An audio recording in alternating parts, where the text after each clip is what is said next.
बिस्मिल्लाहिर्रहमानिर्रहीम। अस्सलाम वालेकुम। उर्दू फन टीवी में खुशामदीद। दोस्तों, दूसरों की वीडियो लीक करने वाली टिकटॉक स्टार हरीम शाह खुद मुश्किल में फंस चुकी हैं।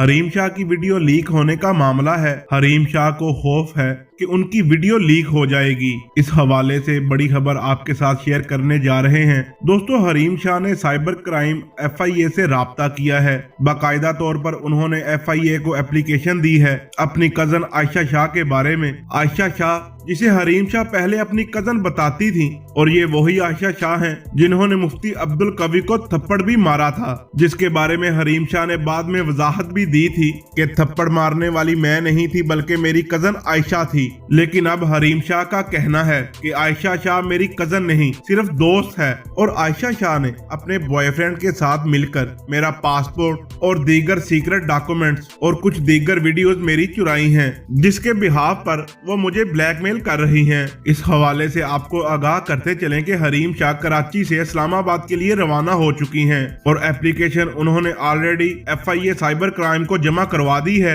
आयशा शाह के खिलाफ। और इनका कहना है कि कल वो एक प्रेस कॉन्फ्रेंस करेंगी, और इस प्रेस कॉन्फ्रेंस के हवाले से आपको बताते चलें, या तो आयशा शाह की लीक वीडियो कल सामने आएगी या हरीम शाह की वीडियो। कोई ना कोई बड़ा धमाका टिकटॉकर्स के हवाले से होने वाला है। जैसे ही इस बारे में कोई नई खबर आई हम आपके साथ जरूर शेयर करेंगे। आज की वीडियो में इतना ही। वीडियो अच्छी लगे तो लाइक एंड शेयर जरूर कीजिएगा। मिलते हैं अगली वीडियो में, तब तक के लिए अल्लाह हाफिज।